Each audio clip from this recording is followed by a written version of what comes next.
Mine is very, it doesn't have a particular structure unless I'm editing a book, unless a book has been to its final stages and I'm sitting and editing with the editor or going through the text and see if I can fix anything.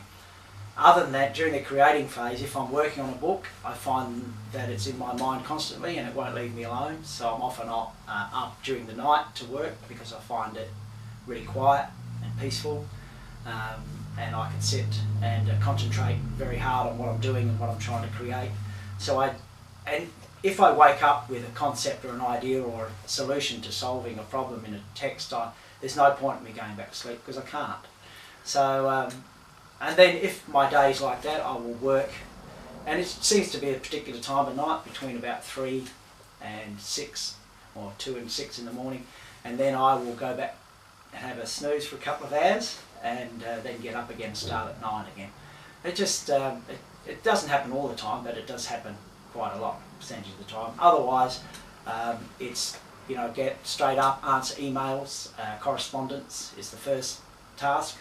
I do exercise first, of course, so I walk for about an hour, and then I set my emails, answer all those correspondence, letters from kids, schools, and then I can usually start work about 11 on new text or whatever book I'm working on. So that's generally, and I always have the dog with me, the little dog that sits with me, so and my wife works, so I'm home alone a lot.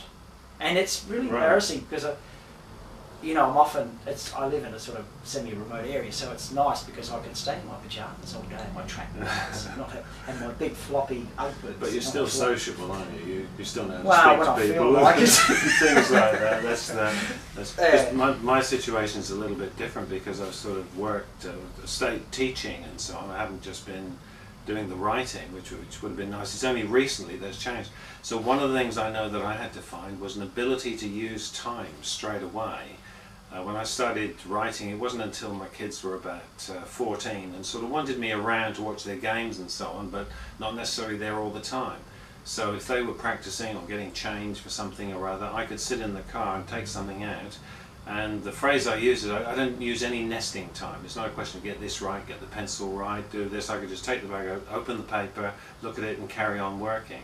So I've always worked in and around the work that I was doing. Even in New York, where I can remember going to a school on a crowded subway train, and someone in Australia wanted something or other, and this is at 7 o'clock in the morning in New York with my arm wrapped around one of the poles because there wasn't a seat available, trying to hold onto a bit of paper and read what they'd said and write some notes beside it.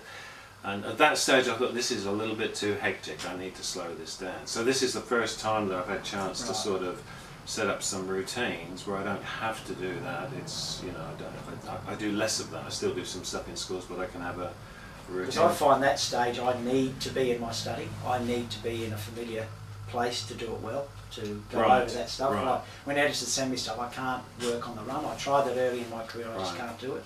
I need to do that nesting thing. And I turn on music, and because I like music, so I'll play music a lot to get me in the mood and get me relaxed, and then But that sort of tells you there's not one answer, is there? No, there's a million ways of doing it. Exactly right. And then when you said you woke up in the middle of the night, I've done that a few times, and I've finished things late at night that I've been trying to sort out. But quite often I'll be stuck on something, and then I'll go for a run, and then finally you just realise your mind's still working on it, even though you're not consciously thinking of it. And usually, well, very often, if I go for a jog, and it's not even a jog these days, it's a trudge along the road. I get to the furthest point of the trudge, and I have a good idea, and then I'm thinking, I've got no pen, I've got no paper, I've got to remember that. Now, as you get older, memory's an issue as well at times, so you're sort of trudging back from your, I must remember that, Can I give you a tip? Take your mobile phone with you, because that's what I do. If that happens to me, and I record, and I just talk into it, and then I get home and read the transcript. Tip taken. So in addition to checking my steps on a daily basis, I can record notes. Yeah, because I often tell that to kids in schools. There are obviously, we meet children that aren't always going to be well versed in the ability to be able to sit down and get their ideas across in the written way on a keyboard. So I say to them, tell your story as if you turn up Monday morning and tell it into a recording device and say, oh, guess what happened at the footy on the weekend with my friend Josh, something. And then type it up later, so you've not lost your story. So That's right. Just another avenue into writing, I guess.